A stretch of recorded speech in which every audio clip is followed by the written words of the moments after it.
Assalamualaikum warahmatullahi wabarakatuh.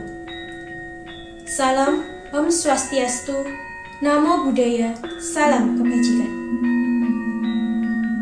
Nugroho miwah rahmating Gusti mugi tansah kajiwa kasariro dumateng kula panjenengan sedaya. Satemah ing dinten menika saged pepanggihan kanthi kinayungan kawilujengan. Ingkang dahat kinurmatan Bapak Dr. Andes Wahyudi M. Hum minangka Kepala Dinas Kebudayaan Yogyakarta. Ingkang dahat kinurmatan Bapak Herman Sinung Janutama minangka pemateri wonten ing dinten menika. Saha para pasarta seminar ingkang bagya mulya.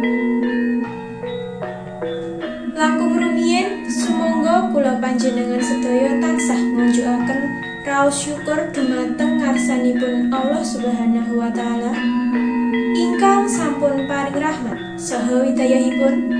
Satemah kula panjenengan sedaya saged ginanjar kawilujengan wonten ing adicara seminar babat tanah Jawi ing jaman milenial tanpa alangan satunggal menapa.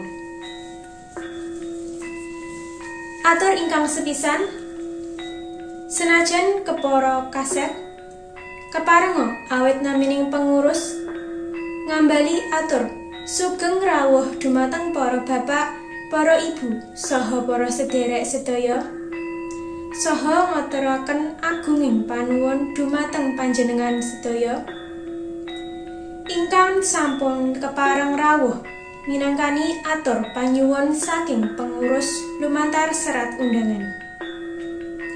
Salajengipun awit namining pengurus nyuwun pangapunten mbok bilih anggenipun ananggapi saha angacarani rawuh panjenengan sedaya kirang meranani ing penggalih. Boten kesupen awit namining pengurus ngaturaken panuwun ingkang tanpa pepindhan dumateng Dinas Kebudayaan Yogyakarta ingkang sampun kepareng maringaken papan saha nanyamaktaaken samukawis ingkang sedaya menika saged dadosaken lancaripun seminar ing wekdal menika. Adicara menika salah satunggaling program Dinas Kebudayaan Yogyakarta kangge mengeti Dirgahayu Kota Yogyakarta inggih menika tanggal 7 Oktober warsa 2022 dinten menika. Mugi-mugi seminar menika saged kalaksanan kanthi gampang gangsar dumugi pungkasan. Mugi-mugi saking seminar menika kula panjenengan sedaya saged nguri-nguri budaya Jawi supados generasi milenial menika ngertos babat tanah Jawi. Para rawuh ingkang kinurmatan, makaten menggah atur kula minangka wat lumabaring atur saking sedaya penguruh.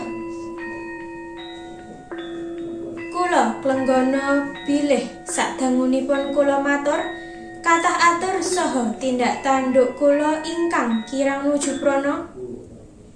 Inggih sedaya awit kiranging seserepan kula ing babagan tata basa tuwin tata krami ingkang menika mugi para rawuh paring pangapunten.